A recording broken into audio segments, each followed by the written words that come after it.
এবার কলকাতার নামী বেসরকারি হাসপাতালের ফার্মেসিতে মিলল জাল ইঞ্জেকশন। এই তথ্য সামনে আসে কেন্দ্রীয় ড্রাগ কন্ট্রোল বিভাগের আধিকারিকদের আচমকা হানার পরে। উল্টোডাঙ্গার নর্থ সিটি হাসপাতালের থেকে নামী সংস্থার নকল অ্যালবুমিন ইঞ্জেকশন মিলেছে, সেরকমটাই কেন্দ্রীয় ড্রাগ কন্ট্রোল বিভাগ সূত্রে খবর। ওষুধ প্রস্তুতকারী সংস্থা জাইডাস ক্যাডিলা অভিযোগ জানিয়েছিল কেন্দ্রীয় ড্রাগ কন্ট্রোলে। তাদের অভিযোগ ছিল যে কলকাতার বাজারে ঘুরে বেড়াচ্ছে তাদের সংস্থার ব্র্যান্ড নেম জাল করে বানানো অ্যালবুমিন ইঞ্জেকশন। এরপরই নর্থ সিটি নার্সিংহোমে হানা দেন কেন্দ্রীয় ড্রাগ কন্ট্রোলের আধিকারিকরা। এখান থেকে মেলে নকল অ্যালবুমিন ইঞ্জেকশনের 5টি ফাইল। সিডিএসইওর তরফে দাবি যে হাসপাতাল কর্তৃপক্ষের জানা ছিল না যে ইঞ্জেকশনগুলি নকল। তারা ইঞ্জেকশনগুলি কেনেন বেলেঘাটার একটি ডিস্ট্রিবিউটরের থেকে।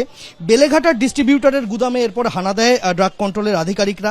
তারা জানান যে তারা ইঞ্জেকশনগুলি কিনেছিলেন মেহতা বিল্ডিংয়ের একটি স্টকিস্টের থেকে, এবং তারপর মেহতা বিল্ডিংয়ে হানা দিয়ে কেন্দ্রীয় ড্রাগ কন্ট্রোল বিভাগের আধিকারিকরা জানতে পারেন যে তারা আবার এই মাল কিনেছেন মুম্বাইয়ের একটি সংস্থার থেকে। অর্থাৎ মুম্বাই থেকে 3 হাত ঘুরে জীবনদায়ী ইঞ্জেকশন এসে পৌঁছেছিল কলকাতার বেসরকারি হাসপাতালে, এবং সেখান থেকে এই 5টি ফাইল বাজেয়াপ্ত করেছেন কেন্দ্রীয় ড্রাগ কন্ট্রোল বিভাগের আধিকারিকরা।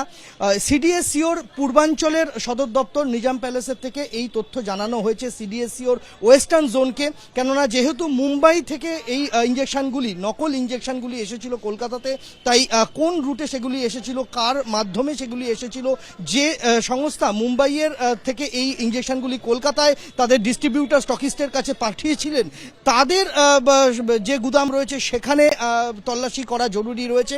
এই সমস্ত বিষয়টা কিন্তু খতিয়ে দেখছেন কেন্দ্রীয় ড্রাগ কন্ট্রোল বিভাগের আধিকারিকরা।